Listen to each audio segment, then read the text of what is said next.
to sing a song, To sing a hymn, a song of love, loyalty and greed. We say the colors will turn blue. It's a song, bright shining glow. GTSZ will cherish you. Go soar and grow. Together we sing the global hymn to make you happy and share our dreams. To honor God, country and men, to show respect and love for them. With all our hearts, sincerely, we remain. Sing a pledge of love and loyalty. Your name is clear, virginity. Such a growing your dream up high. An inspiration, an inspiration. GTSZ is no one bright. Our one victory. Together we sing the global hymn to make you happy and share our dreams. To honor God, country and men, to show respect and love for them. With all our hearts, sincerely, we remain. Together we sing the global hymn to make you happy and share our dreams. To honor God, country and men, to show respect and love for them. With all our hearts, sincerely, we remain. Set loose will always be uncounted and won't work best. Hail, hail, GTSZ, as fame comes and honor today. We keep our promise until eternity.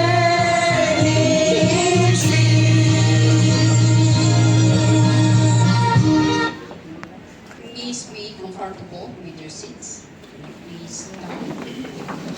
Now, actually, this activity has been an activity since 2017. And for 3 consecutive years, we conducted this one, 2017, 18, and 19.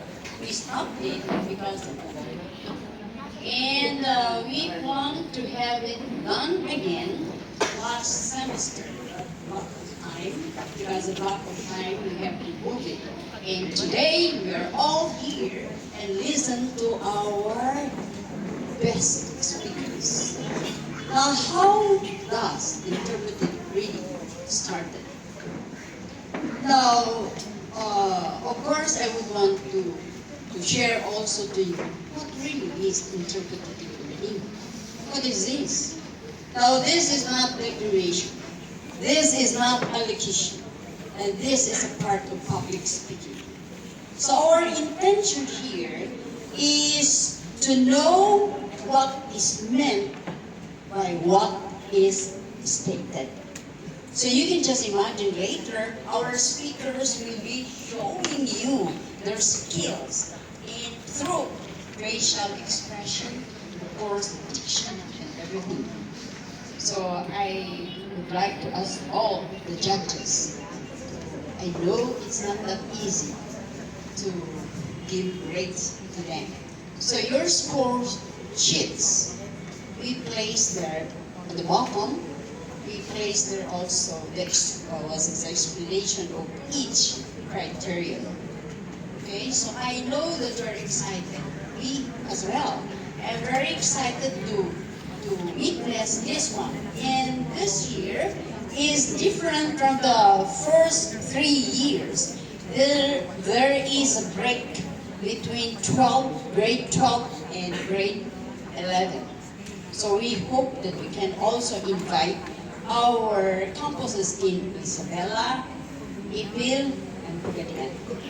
So I know, according to the president, this interpretative reading activity was the very first activity for our students.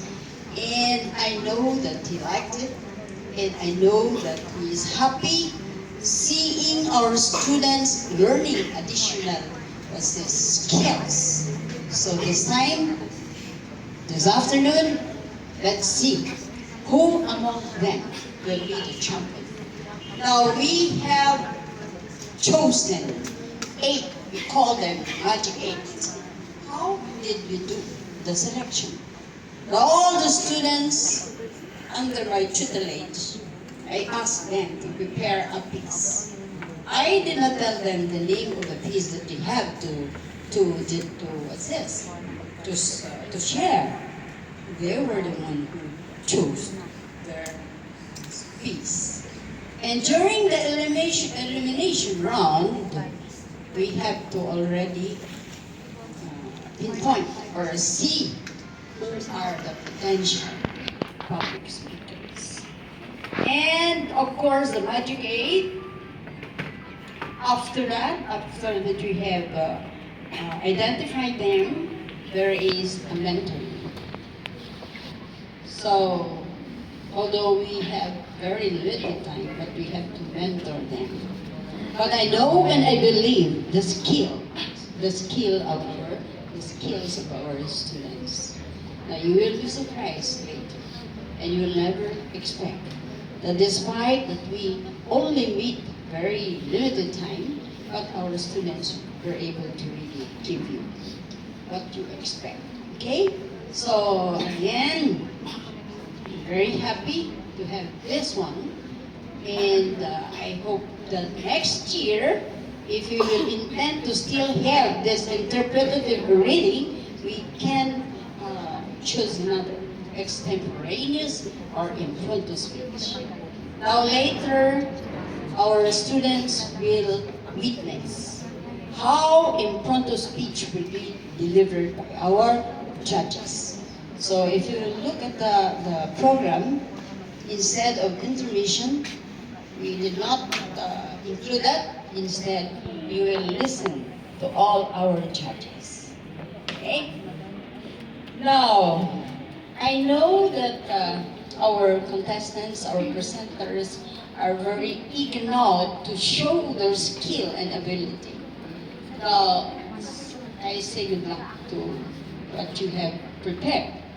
Now, this unspeakable gift that God has given you, you have to show it to us. Of course, I would like to call our very own president and to give his inspirational talk message.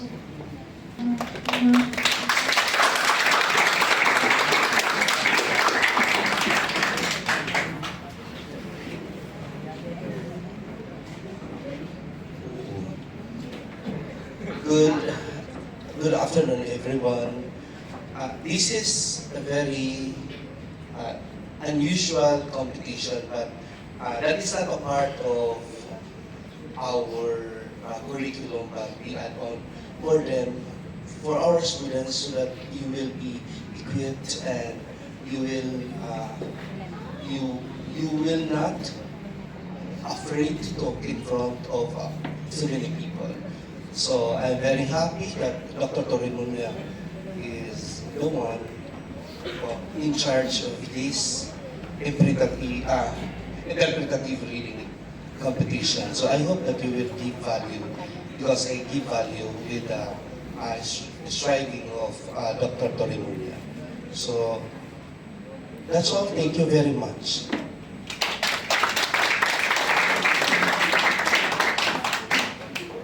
Thank you, Press. Okay, so before we proceed to the campus proper, let us acknowledge the presence of our experts in judging. They're the board of judges or the panel of judges. They're called panel because of the word experts. So,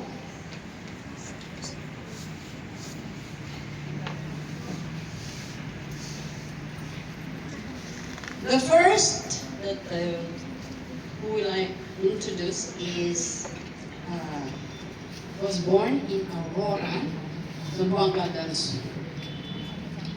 Now, her educational attainment are the following: a graduate of doctoral education, major in educational management, Universidad de Zamboanga Graduate School in 2010.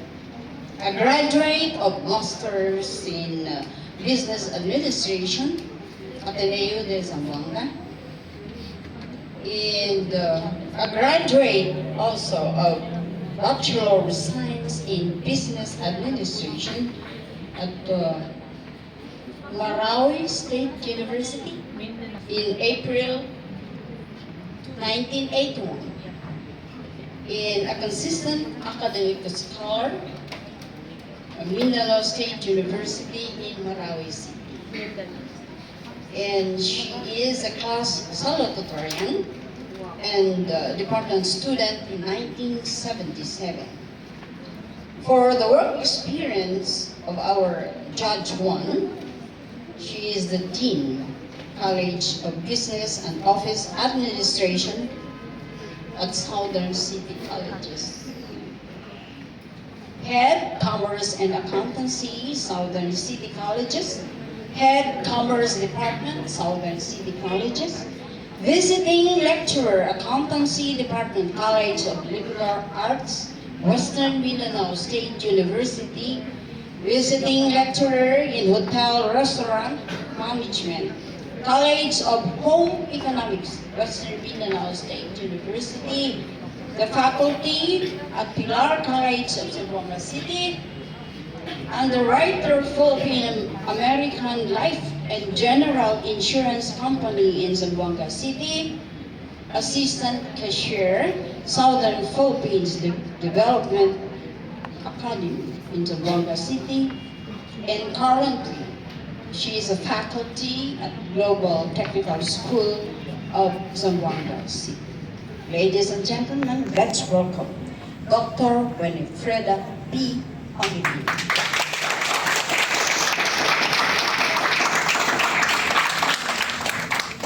Our judge number 2 hails from Valencia, Bohol.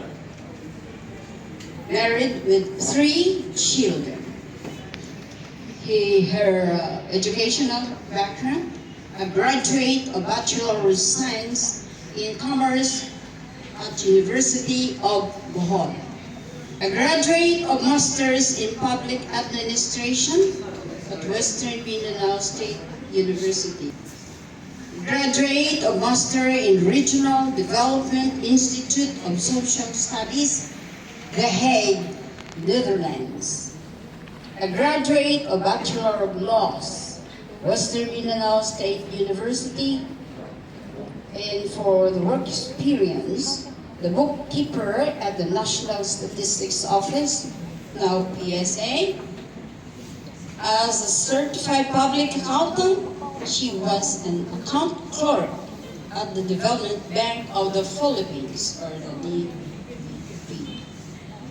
Held the following positions at the Department of Budget and Management: Senior Budget Specialist, Budget Staff Officer, Chief Budget and Management Specialist, Assistant Regional Director, until she became the OIC Regional Director. Currently, she is a practicing lawyer with office at room 202 Mendoza Building, Pilar Street, this city. Ladies and gentlemen, we would like to present to you a friend of mine. Please welcome Attorney Nilda J. Semini Stickler.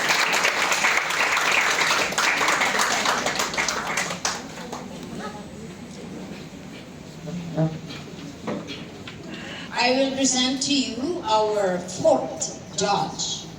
Now, expert in political and commercial law, contract negotiations and dispute resolution, excellent communication and problem-solving skills, persuasive expert, analyzer legal issues, formulates legal arguments, and provides sound advice on a wide range of topics and a lot more. For the educational background, in 2000, from 2018 to 2023, a Juris Doctor from Ateneo de Zamboanga University. From 2015 to 2018, Bachelor of Science in Legal Management, Ateneo de Zamboanga University. Work experience from September 2024 to present. He is the Associate Lawyer, Alamia, Santiago, Tejano, and Partners Law Office. From January 2024 to present, volunteer lawyer, Ateneo Center for Legal Services. Executive Assistant, Sangguniang Panlugsod. Private Secretary, Chief of Staff at the Office of the City Vice Mayor at Sangguniang Panlugsod. And from July 23 to September 23, Corporate Paralegal John V. Business Support and Services in Cebu City. From July 2022 to April 2023, Legal Researcher, Administrative Aid, Sangguniang Panlugsod. A visiting lecturer of the Global Technical School of Zamboanga Incorporated, June 2019 to April 2021, and June 2022 to June 2023.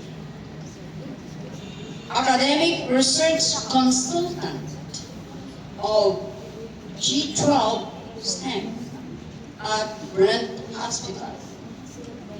The Team Supervisor of the Philippine Statistics Authority.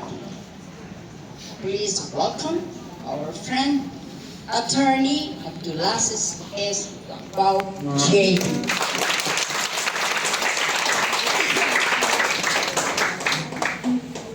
Ladies and gentlemen, it is really my honor to present to you and introduce to you the chair and Judge 3 of this activity.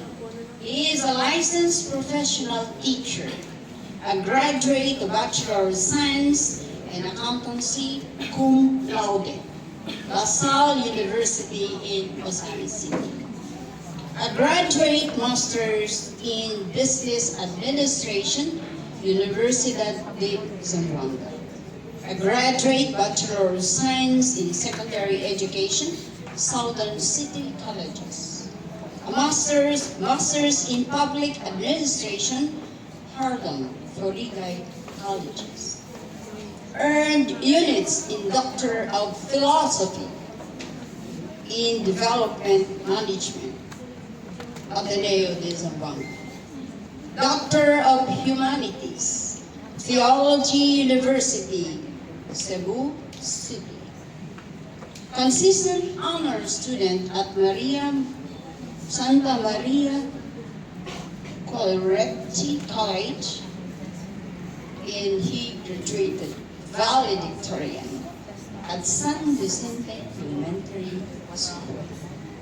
As to his professional experience, from April 1995 to April 1998, he served as accounting supervisor at Copinco Trading Corporation.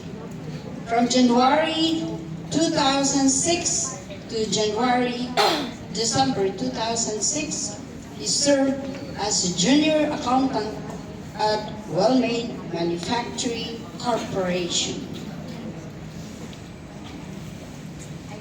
From January to December 2007, he was an accounting analyst at Procter & Gamble, Philippines. And from April 2008 to September 2019, he acted as the Administrative Officer 2 at the Department of Education. Presently taking up Bachelor of Laws at Philippine Advent College. Ladies and gentlemen, with pride and honor, the CEO and School President of Global Technical School of Zamboanga Incorporated, let's welcome our Judge 3 and the Chair of the Panel of Judges, Dr. Romeo A. Lambayan, Jr.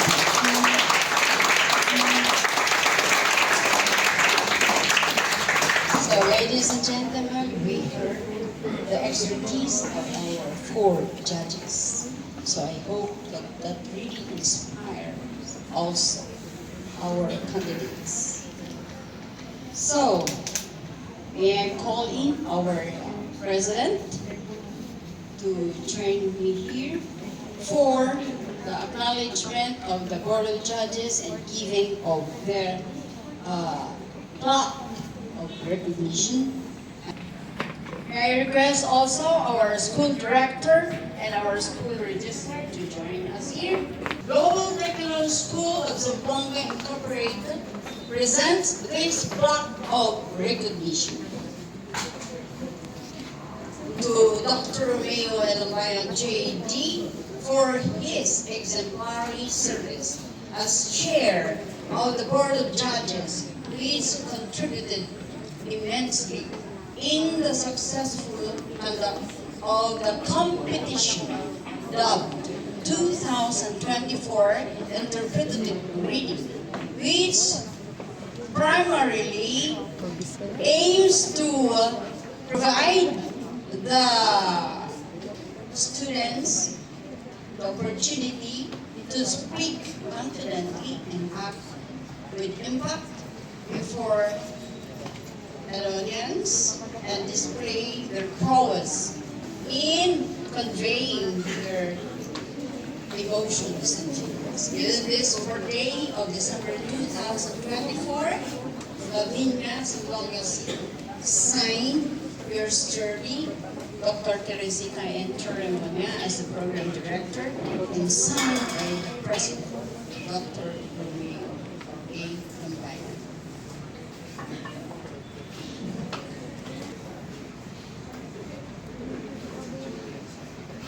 Siya manubisa. Si John.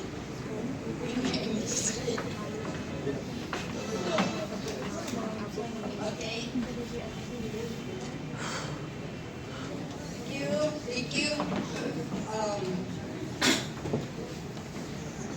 To the same citation, may I call our judge number 1?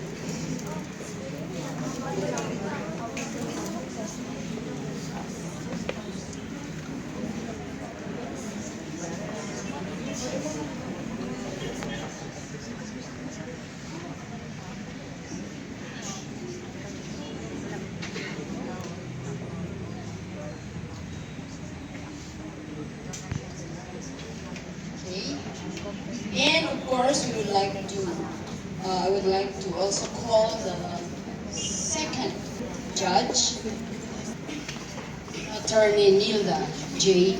Semini, CPA.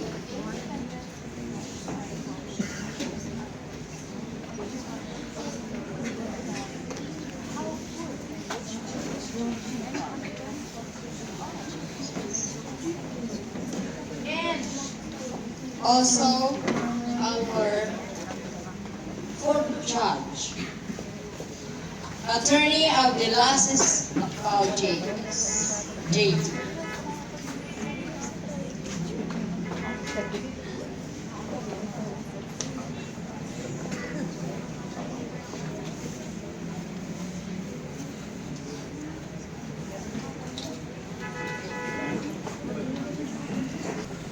So, ladies and gentlemen, I need to proceed with the reading of the criteria for judging, and I will also mention the prizes at stake. Now, for the criteria for judging, we placed at the bottom a guide for all the judges. And I just mentioned here in passing so that everybody, especially the students and the faculty guests, aware also for this, the things that we used. For interpretative technique, we gave 40%, and that states presence and movement. That's facial expression, the gestures in body language, intent and style, and of course the use of eye contact. Now for interpretation of the piece, we gave 30%. Projection of emotion, establishment of mood, the development of piece to climax, analysis of the piece, the length of the piece. So I would like to say something about this length of piece. Not all the contestants have long piece. Most of them have a short piece. It's up to the judges to give the rating. Now for vocal delivery, which is 20%, we have a vocal variety, we have volume, we have also the pitch and the tone, we have the diction or the pronunciation, we have timing and posing. And of course, articulation. This is very, very important. Articulation. And the rest is audience epoch, which is 10%. So, while our prizes say everyone will get a trophy, everyone will receive certificate of recognition, and everyone will get a medal. Now, we have 8 contestants, and each one of them will be presented by also supposedly a relative. So, we call them the presenters. So, our first candidate will be introduced to us by Miss Rose Ann C. Wongman.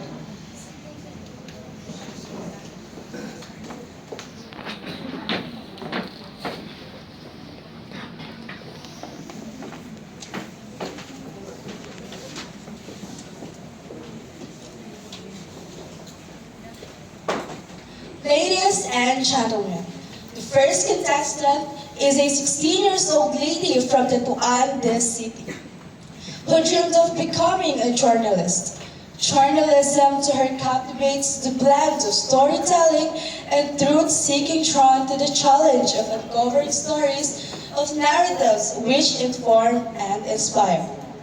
Her very challenging piece, The Raven, so famous and enduring work of Edgar Allan Poe, captivates readers with exploring grief, loss, and human search for meaning in the face of tragedy.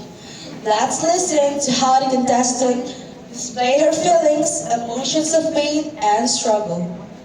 Let's welcome Miss Clarice A. De Chavez.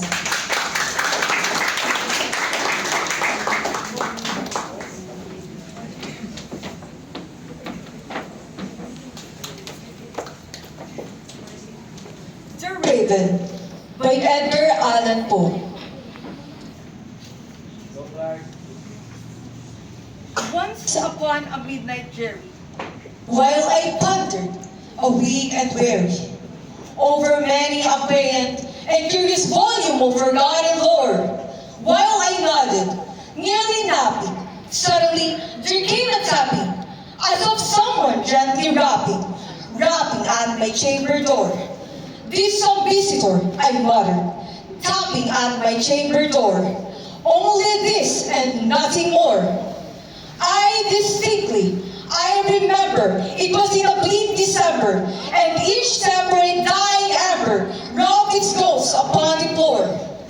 Eagerly, I wished the morrow, vainly, I had sought of borrow, from the books and circles of sorrow, sorrow for the lost Lenore, for the rare and radiant, maid of whom the angels named Lenore, nameless here forevermore.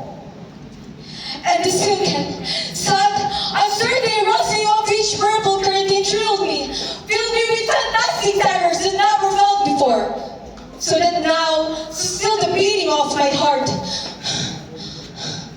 I stood repeating, this some visitor, and treading entrance at my chamber door. Some late visitor, and treading at my chamber door. This is it, and nothing more.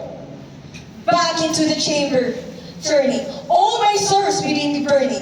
Soon again, I heard the tapping, somewhat louder than before.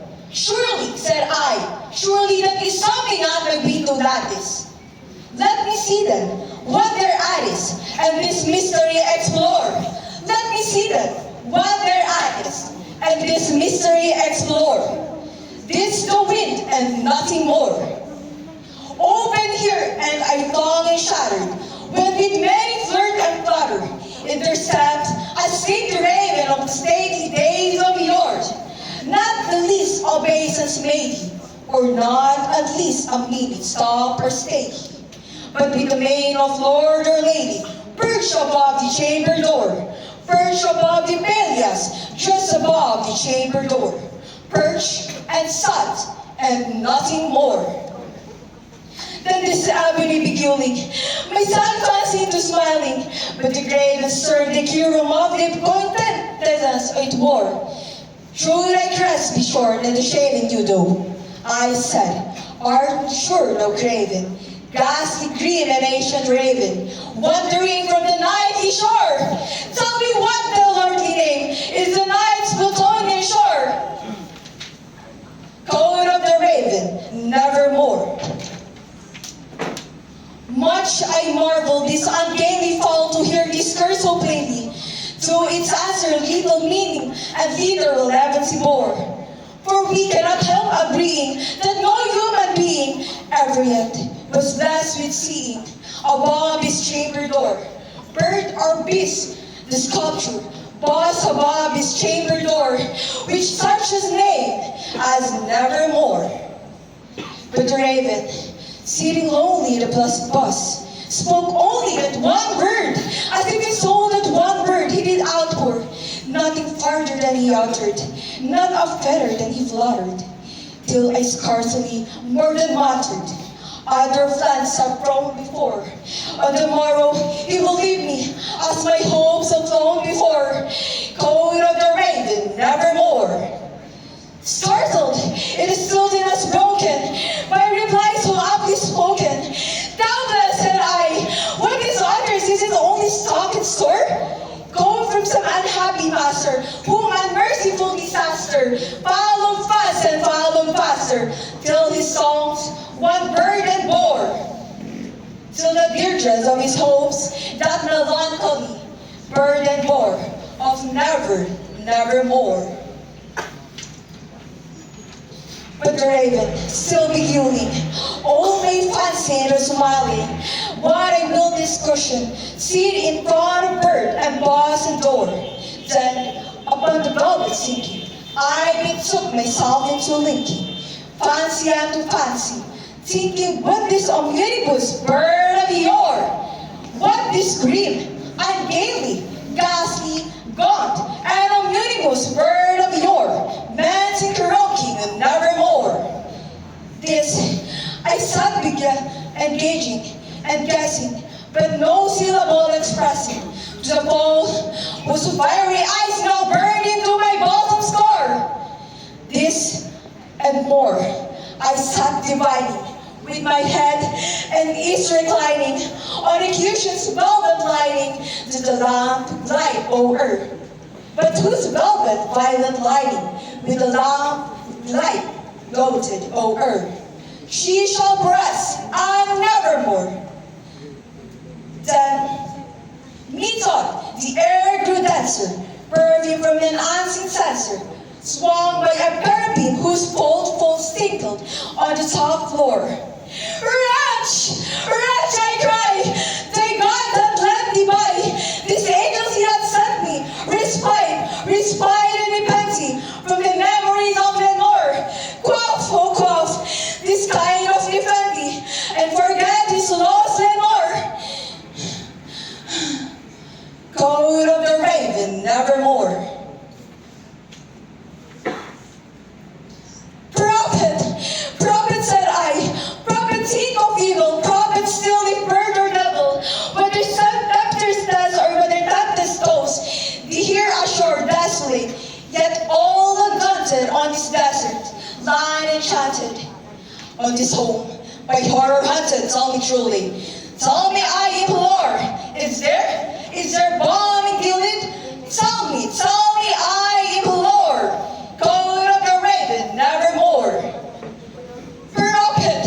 Prophet, said I, prophet, think of evil, prophet, still in bird or devil, be it heaven that bends above us, be that God we both adore, tell his soul with sorrow, laden, if within the distance aided, it shall glass of ancient maiden, whom the angels name Lenore, glass emperor and radiant maiden, whom the angels name Lenore, going of the raven nevermore. Be that word our sign of parting, bird or flint, I shriek, upstaring, yet the back with the tempest and the night's plutonian shore, leave no block thumb as a token of the lie the soul had spoken, leave my loneliness unbroken, quit the bus above my door, take thy breath up out my heart, and take thy form from out of my door, code of the raven, nevermore, and the raven, never fleeting, still the city, on the blessed bus of Peleus, draws above my chamber door, and his eyes have all seeming of a demons that is dreaming, in the light so earth streaming, throws his shadow on the floor, and my soul from earth, the shadows, the lights floating on the floor, shall be lifted and nevermore.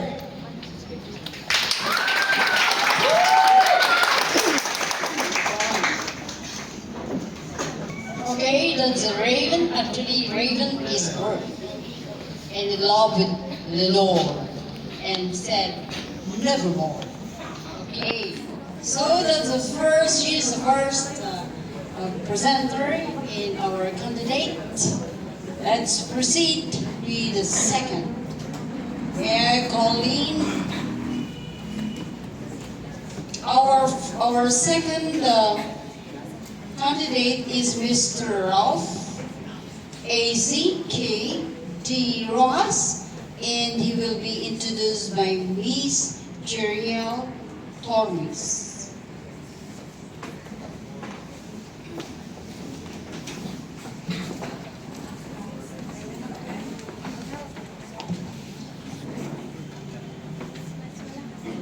Ladies and gentlemen, our second contestant is also a 16 years old guy from Tubungan, this city who wants to be a broadcaster. He dreams to give information to all Filipinos and provide ideas on what's happening in our country and in the world.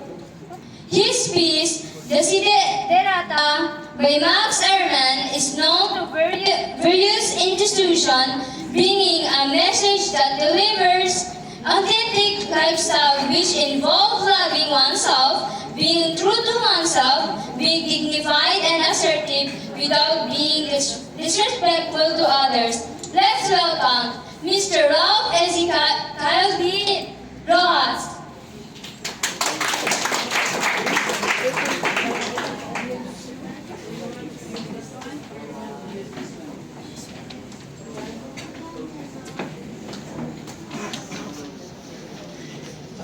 Desiderata by Max Ehrmann.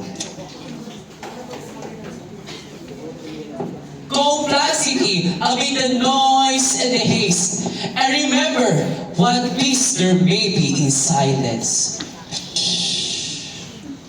As far as possible, without surrender, be on good terms to all persons. Speak your truth quietly and clearly, and listen to others, even to the dull and the ignorant. They too, they have their story. Avoid loud and aggressive persons. They are vexatious to the spirit. If you compare yourself with others, you may become vain or bitter, for always be there will be greater. Enjoy your achievements as well as your plans. Keep interested in your own career. However humble, it is a real possession in changing fortunes of time. Exercise caution in your business affair, for the world is full of trickery.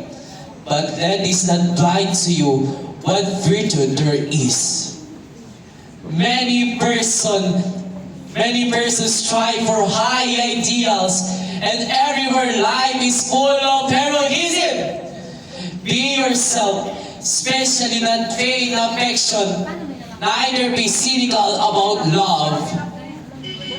In the face of all aridity and disenchantment, it is a perennial as the glass.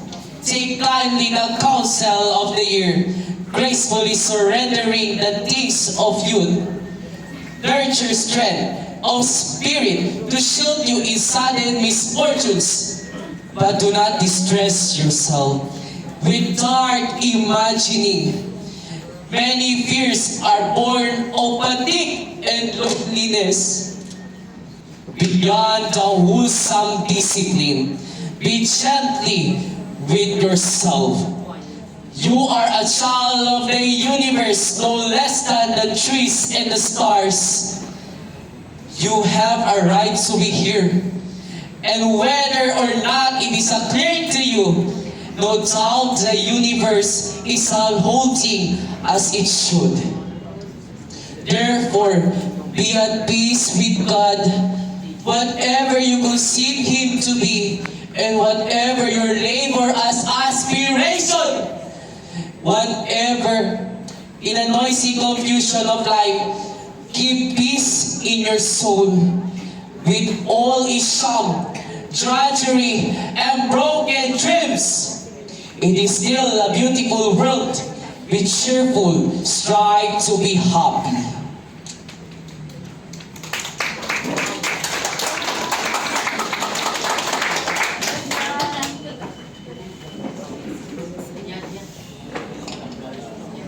Mr. Ralph mentioned that whatever happens to our life, continue to believe in God. So for the third candidate, we have Mr. Gian Carlo Aguilar, and he will be introduced to us by Miss Gabato.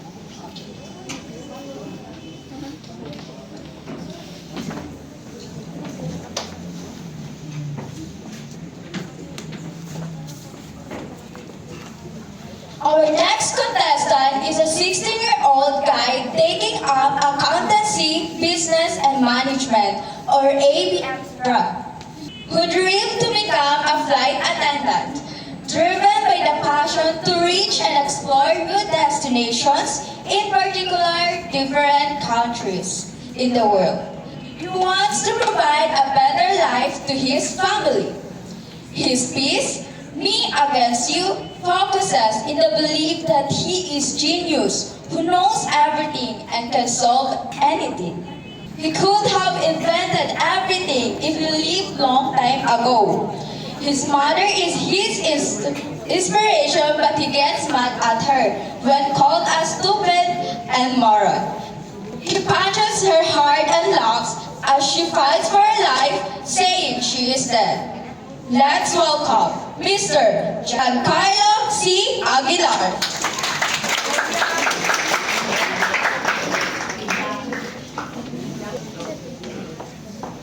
Me against you. I can breathe in this white uniform. It's so tight. Release me. Well, thank you for your kind words. I know, right? I already expected this. I am not surprised. Oh! I haven't introduced myself to some of you. For those who didn't know me, which only a few don't, I'm Junina Otanko, a smart young man, or I should say, a genius. Do you need someone to answer your problems? I'm the perfect person to approach. You ask why? Because I know everything. Give me those equations, I simplify it. Give me those problems, I solve it. Give me that piece, I correct it. Oh, it feels good to be a genius. Sometimes I wondered, maybe if I was born a long time ago, then I would have all the invention in this world. Maybe yes. Maybe yes. Why can't I know everything. Remember? My mother calls me Jean, my nickname. She has been my inspiration, or assistance ever since. How can she be my mentor? I know a lot more than her. My father? Oh, I don't know him. I refuse to know him. Some people told me he was a criminal, a thief, a man of pure evil. A product which sent him into jail. Some people told me he has changed. I don't believe them. I tend to react when they connect him to me. I can stand it. I hate those people who stand in my way and do something without my approval. Only I knows what's right. Mom, where's the document in my table? I asked. Oh, I thought that's a trash. I already threw it away, she answered. I thought you never to touch anything here, you stupid moron. I'm still your mother, young woman. You can say that to me. Why can't I know more than you, but you're a brainless idiot. Yes, that's true. Then, she slapped me in my face. I punched her hard and loud as she dropped to the ground. You should have seen her face when she fought for her life. She's dead. What a relief! Oh, here they are again. Stop. I can breathe in this white uniform. It's so tight. Release me. I should be free. Release me. Release me. Release me.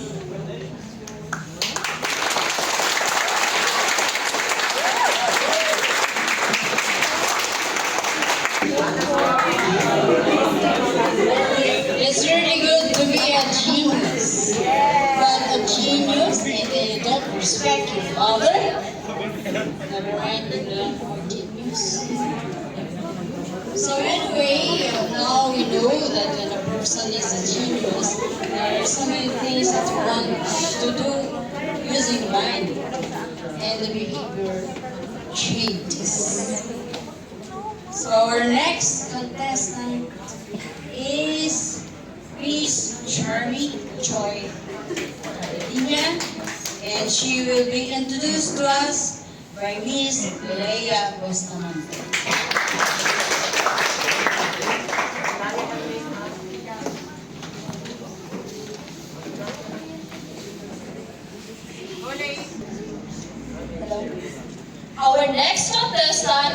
16-year-old lady from Bishop.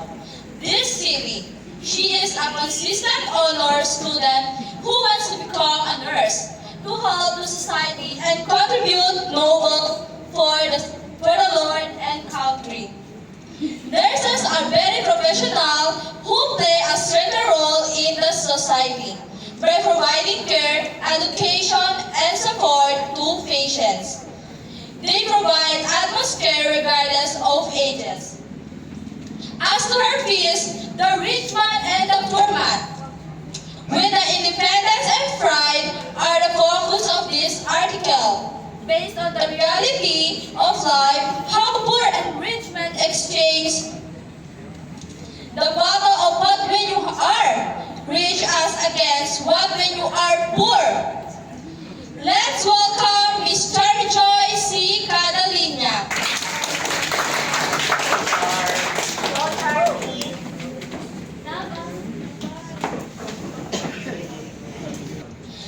The rich man and the poor man.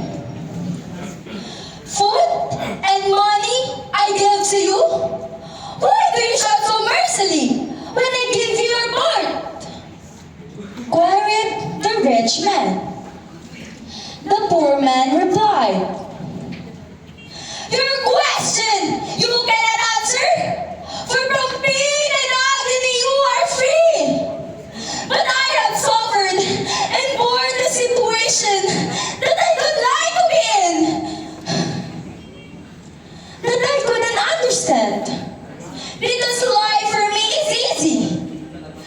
I take this, I take that, and life is just what I want it." Consented the rich man. Comfort your mind, rich man, with realities of that. Your wealth I do not envy. For you cannot buy eternity with money. If to live happily is to live in hypocrisy, then I prepare to be silly. So I would be holy. Life you love so much, you will lose. And only then you will understand what agony is. The poor man shouted. Ha ha ha! You say so? For you desire this place of mine. Indulgence. You have clouded with reason. But I understand because of your situation. Blissfully, the rich man said. Outraged, the poor man answered. How beautiful the blinded with pleasure! No, you don't care of our journey that you have created through your greatness. Come now, man of the weak soul, your days are numbered. For you to face the man of love, you may not cry now, but later you will. When the chilling reality of the last judgment came across your way, yes, then you will pity. But not for me, not for anybody else, but for yourself only. Yes, eat, drink, and be merry. For tomorrow you shall die.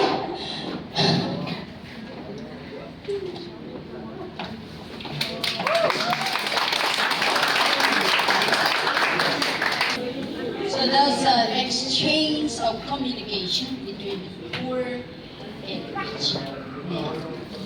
So ladies and gentlemen, we will now proceed with the next bit. Miss Shallow Grace and she will be introduced to us by Miss April Joy Sapeta.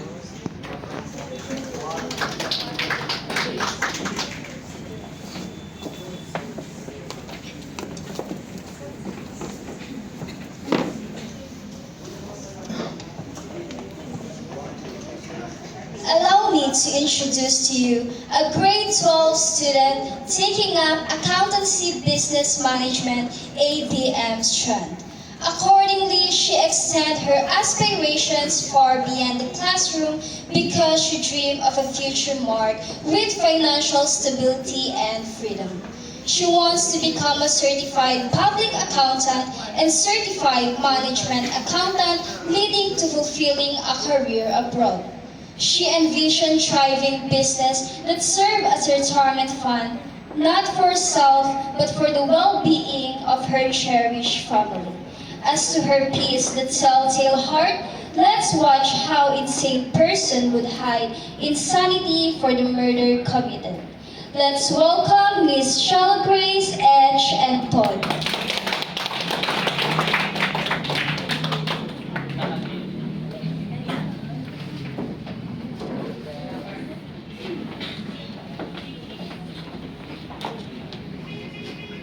The Telltale Heart by Edgar Allan Poe.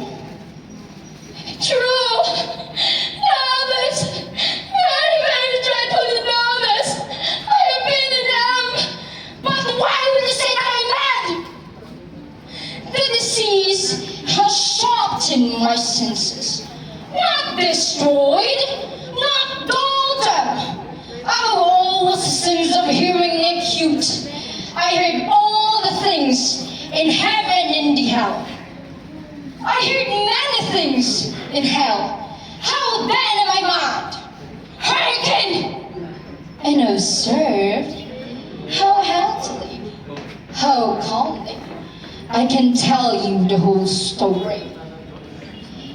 It is impossible to say how first the idea entered my brain.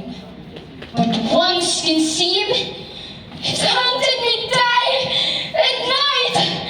Object there was none. Passion there was none.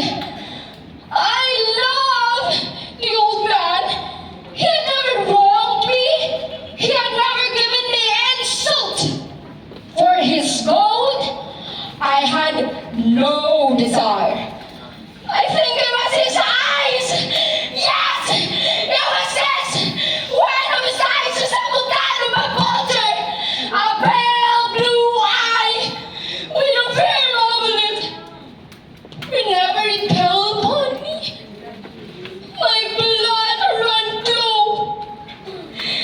So by degrees, very gradually, I made up my mind to take the life of the old man, just rid of the eye forever. Now this is the point. You fancy me mad? Madmen know nothing, but you should have seen me. You should have seen how wisely I proceeded, with what passion, with what foresight with what dissimulation I went to work. I was never kinder to the old man than the whole week before I killed him. And every night, about midnight, I turned the latch of his door and opened it. Oh, so gently.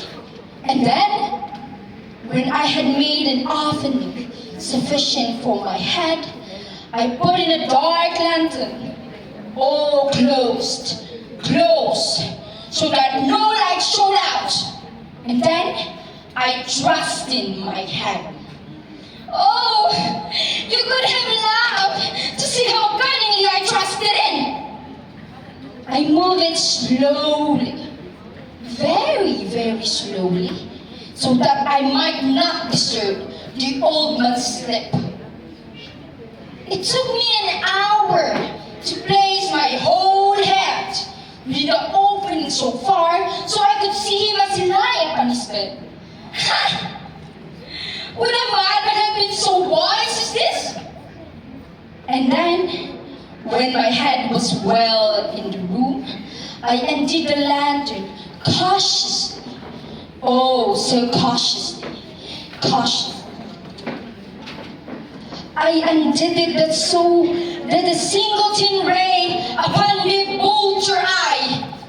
And this I did for 7 long nights.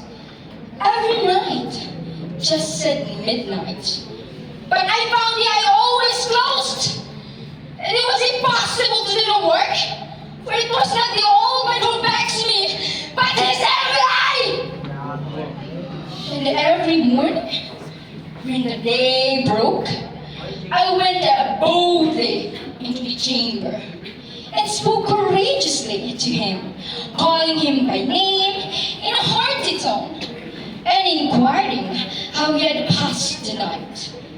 So you see, he would be a very profound old man, indeed, to suspect that every night, just at 12, I looked in upon him while he slept. Upon the 8th night, I was more than usually cautious in opening the door. A watchman's hand smoothly, quickly than did mine. Never before that night had I felt the extent of my own powers, of my sagacity. I could scarcely contain my feelings of triumph.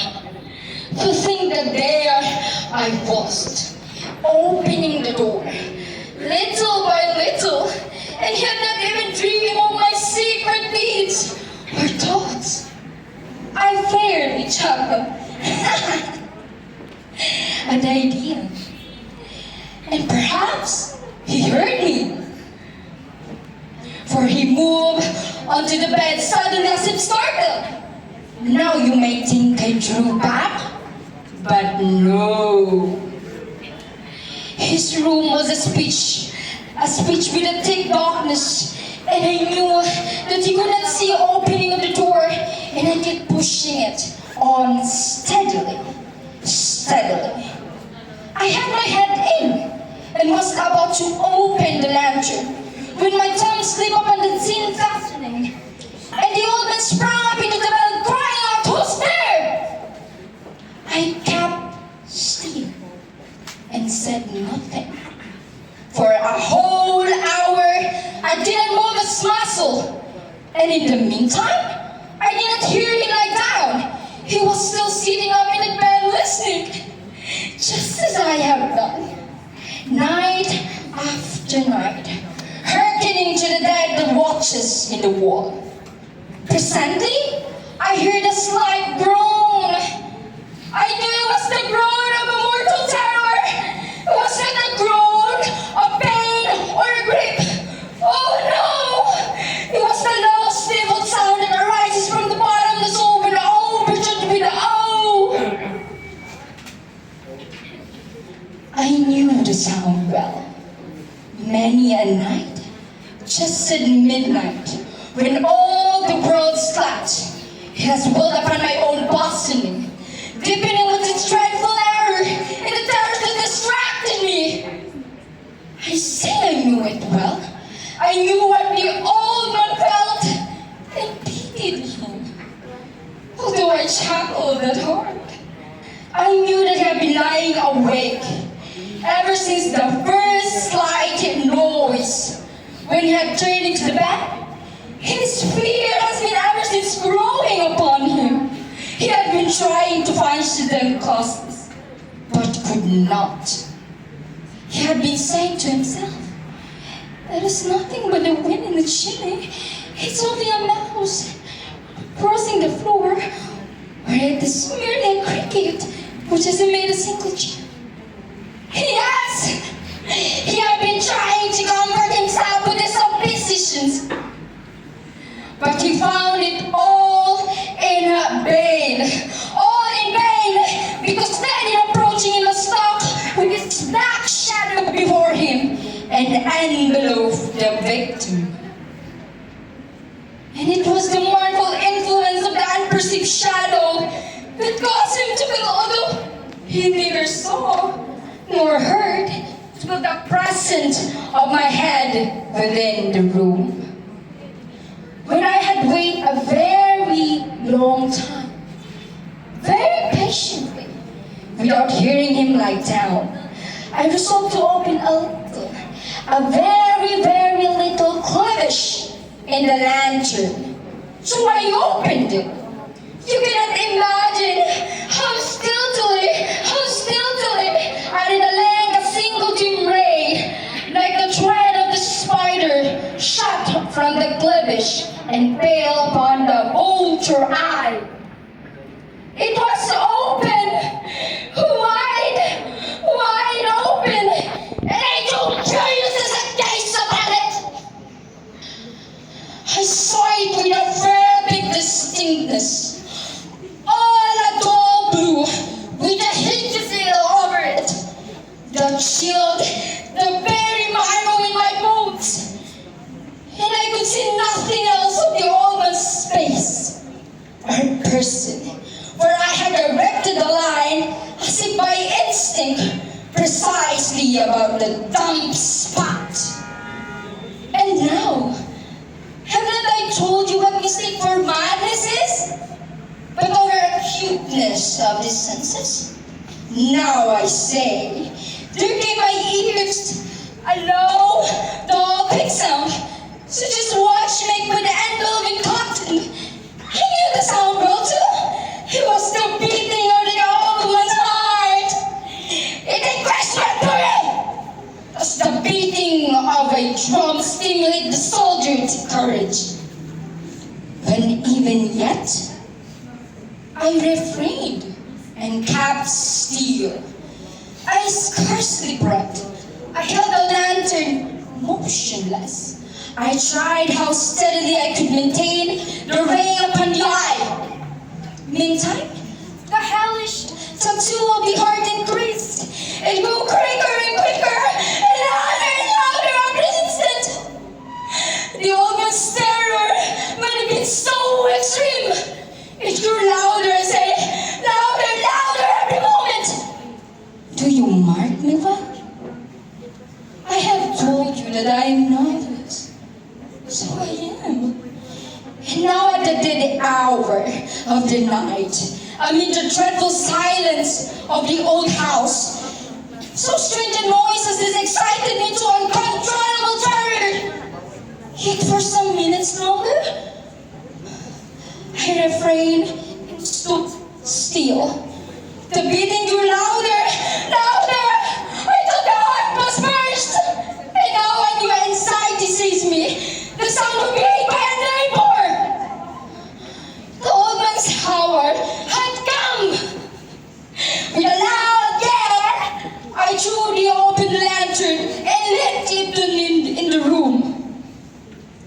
He shrieked once only. In an instant, I dragged him to the floor and pulled the heavy bed over him. I then smiled gaily to find the deed so far done. But for many minutes, the heartbeat of which so did has a muffled sound. This, however, did not vex me. It would not be heard through the wall. At length it ceased. The old man was dead. I removed the bed, examined the corpse. Yes, he was stone dead. I placed my hand upon the heart and held it there many minutes. There was no pulsation. He was stone dead. His eyes would trouble me no more. If you think me mad, you will think so no longer when I describe the wise precautions I took for the concealment of the body.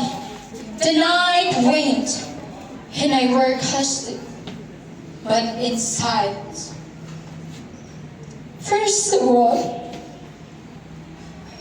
I dismembered the corpse. I cut off the head and the arms and the leg. I took up 3 planks from the flooring of the chamber, and I busted it out between the scuttlings. I then placed the board so cleverly, so cunningly, so that no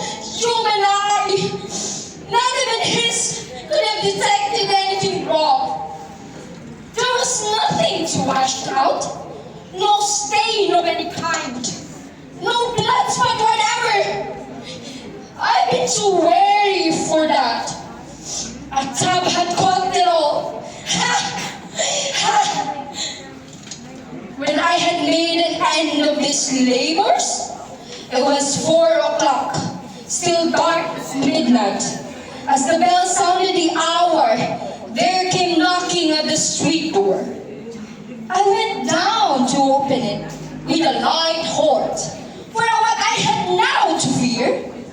There entered 3 men who introduced themselves with a perfect suavity as officers of the beast. A threat has been heard by a neighbor during the night. Suspicious of a foul play had been aroused. Information had been lodged at the old police office, and they had been deputed to search the premises. I smiled. For what I had now to fear, I made the gentleman welcome. The Shrek, I said, was my own in a dream. The old man I mentioned was absent in the country. I took visitors all over the house. I bade them search well.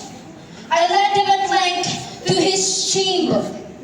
I showed them his treasures secure, undisturbed.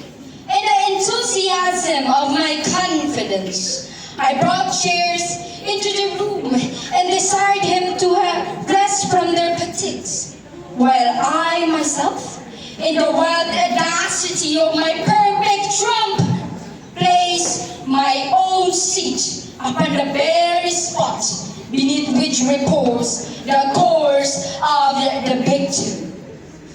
The officers were satisfied. My manner had convinced them. I was singularly at ease. They sat while I answered cheerily. They chatted of familiar things, but eerie long. I felt myself very pale and wished them gone. My heart ached and I fancied a ring in my ears, but still they sat and still chatted. The ringing became more distinct. It continued and became more distinct. I took more breath to get rid of the feeling, but it continued to gain distinctiveness.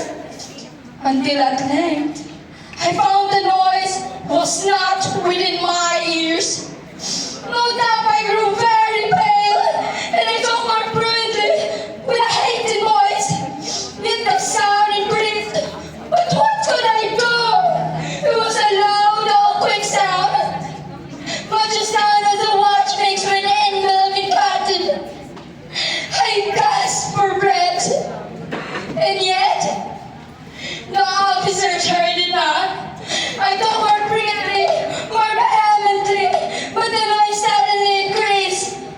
I rose and argued over the triples, and the noise I gave with the violent gesticulations. But the noise suddenly argued with the... Why would not they not be gone? I paced the floor too with a heavy stride, excited by a beautiful observation of the man. But the noise suddenly increased. Oh God! What could I do? I fought! I ran! I swung the chair upon which I had been sitting and waiting upon the boards, but the noise arose all over and continually increased. It grew louder, louder, louder! And still men chatted pleasantly and smiled. Was it possible they heard it not? Almighty God! No! They heard! They suspected! They knew! They were making a mockery of my hair honor! This I thought and this I think, but everything was better than this agony! Anything was more tolerable than this delusion! I could bear those hypocritical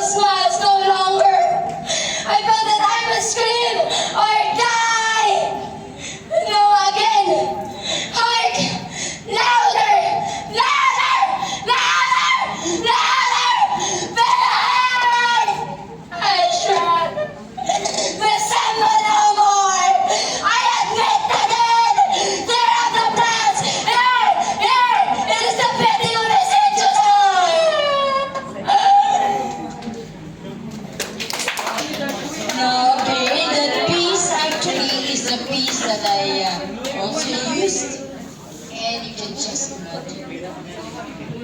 During my sophomore year, I won the championship because of that. I killed the old man because of his evil eye. So anyway, we have to proceed with the next candidate. The next candidate is Miss Maika Kapalan. And she will be introduced by Miss Jasmine Cabrera.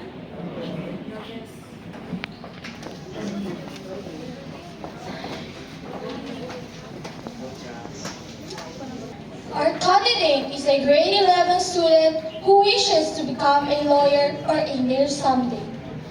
She concentrates a lot in her studies to help her parents have a better life since they are working so hard.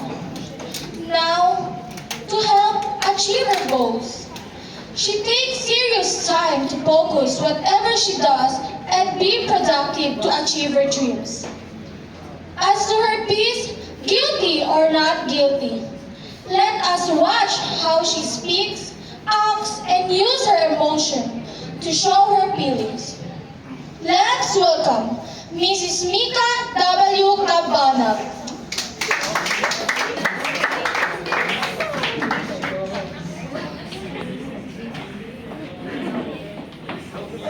Guilty or not guilty, she stood at the bar of justice, a creature one and wild, in form too small for a woman, in features too old for a child.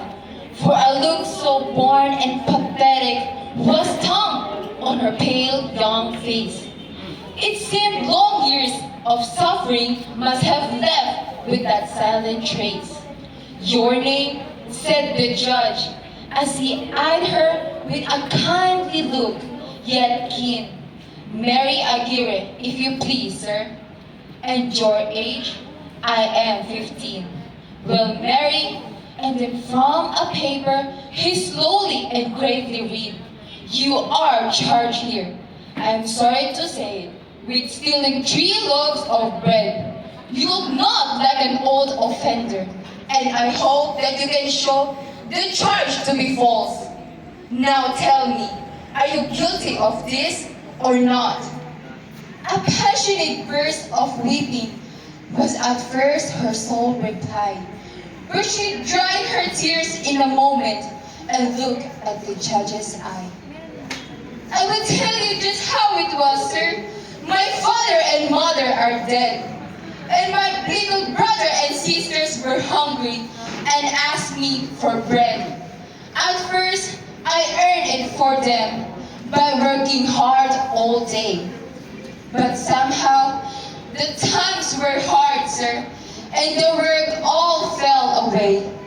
I could get no more employment. The weather was bitter cold.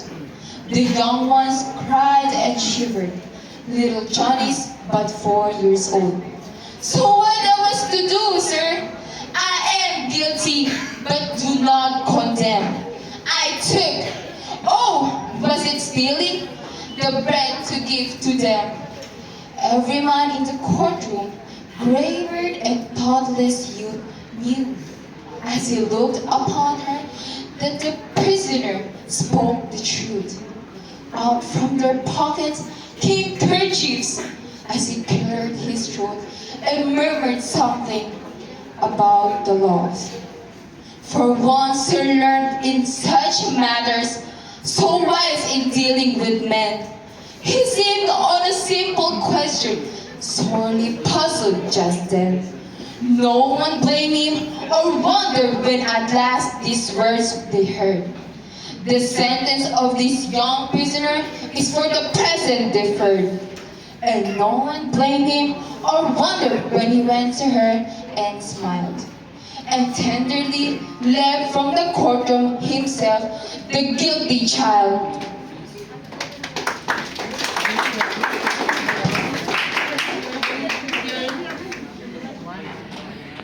Okay.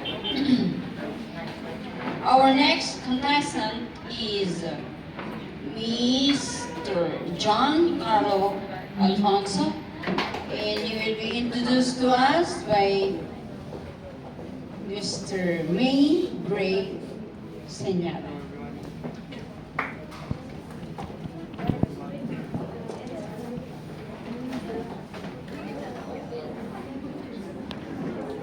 Good afternoon, everyone.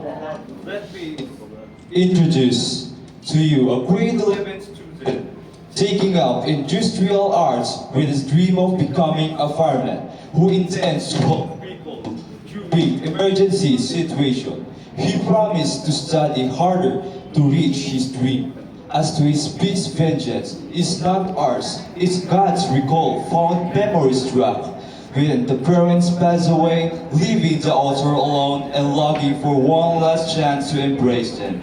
Let's welcome Mr. John Carlos H. Alfonso.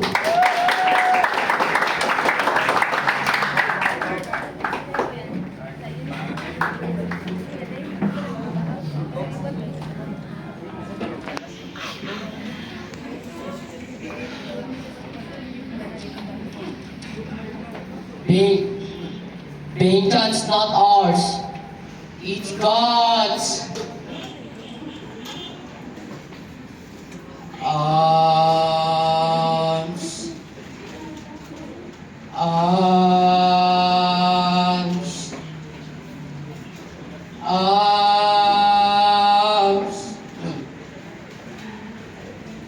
Spare me a piece of bread. Spare me your mercy.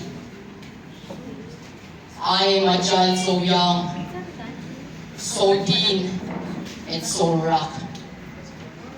Why are you staring at me? With my eyes, I cannot see, but I know that you are all staring at me. Why are you whispering to one another? Why? Do you know my mother? Do you know my father? Did you know me 5 years ago? Yes, 5 years of bitterness have passed. I can still remember the vast happiness Mother and I shared with each other. We were very happy indeed. Suddenly, 5 loud knocks were heard on the door, and a deep silence ensued. Did the cruel Nippons discover our peaceful home? Mother runs to father's side, pleading, "Please, Luis, hide in a cellar. There in a cellar, where they cannot find you." I pulled my father's arm, but he did not move. It seemed as though his spirit were glued to the floor, and the door went bang! And before us 5 ragged beasts came barging in.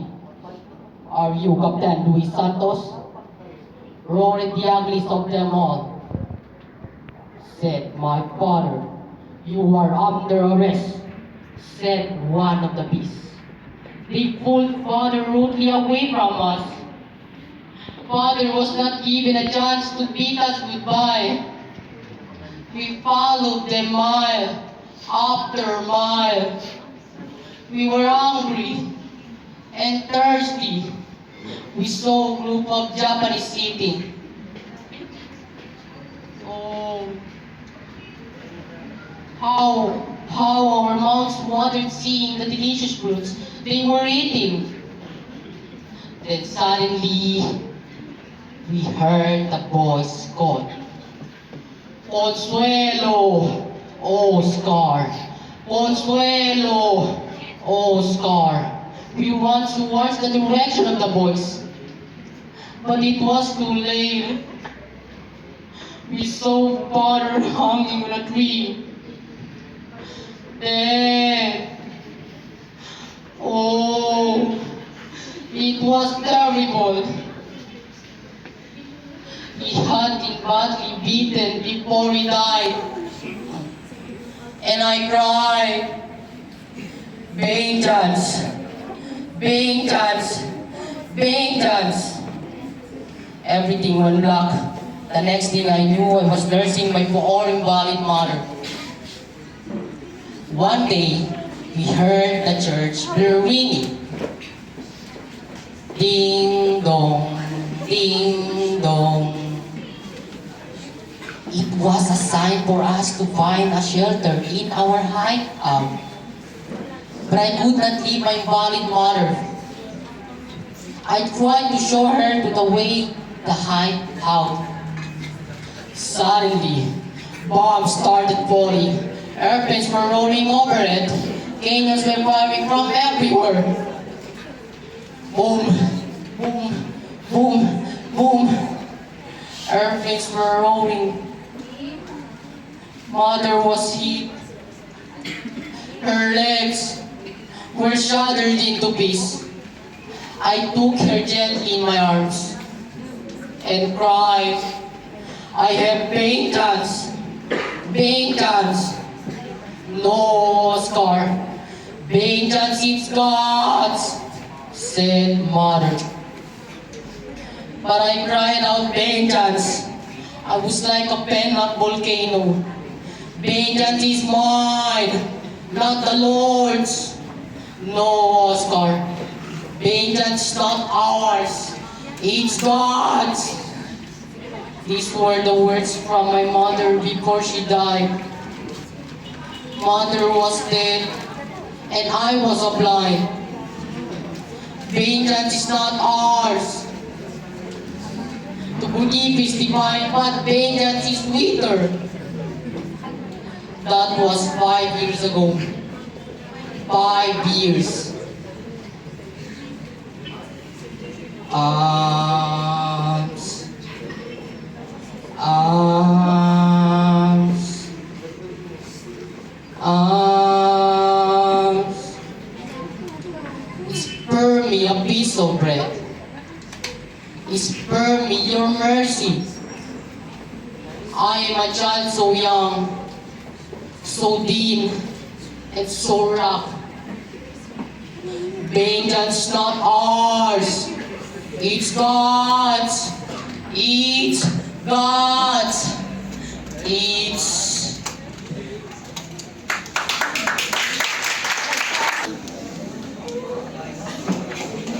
Okay.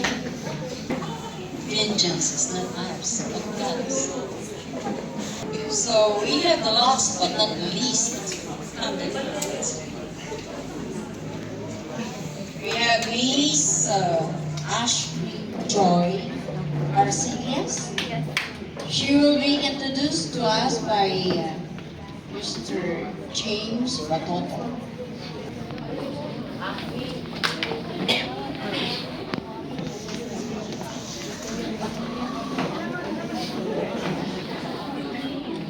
Ladies and gentlemen, our contestant is a 17-year-old lady who always dreamed of becoming a flight attendant to allow her to explore the world, meet new people, and make a difference by helping passengers feel safe and care for others.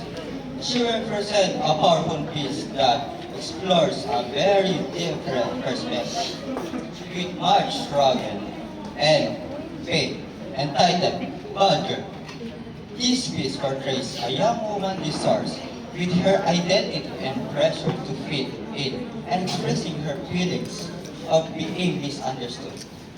Let's listen to how the contestants play her feelings of pain and struggle. Let's welcome Miss Ashley Joy M. Arcelius.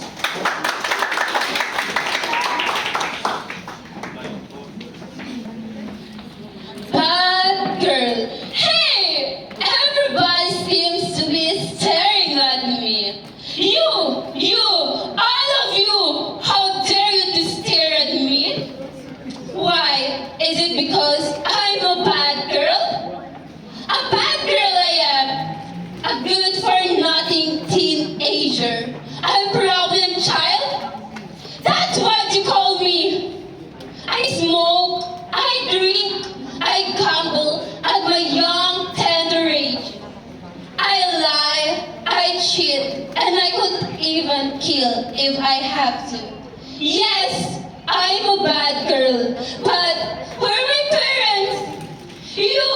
You are my good parents, my good elder brother and sister in this society where I live. Look at me! What have you done to me?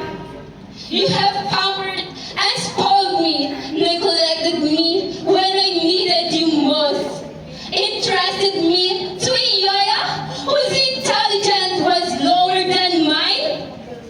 While you go out about your parties, your meeting and gambling session, just I drifted away from you, longing for a father's love, yearning for a mother's care. As I grow up, everything changed. You too have changed.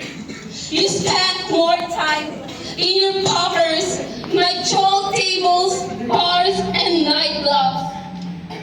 You even landed on the headlines of newspaper as crook, peddlers, and racketeers.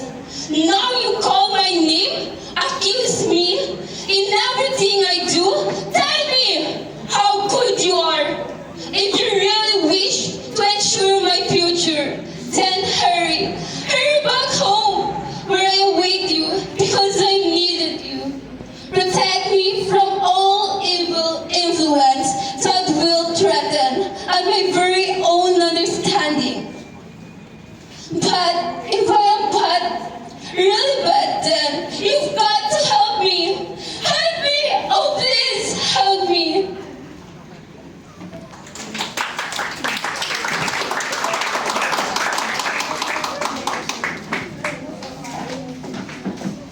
So there, the 8 candidates, and I'm sure our judges right now are very busy for their scores.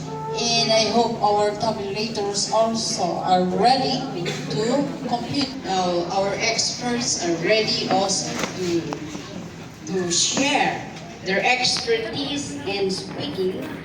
And instead of intermission number, the judges will come and present their share. And of course, we will give them a token, a very simple token for sharing to us their expertise in speaking. We're calling the person, the school director and our school register to assist us here in awarding the token to our president.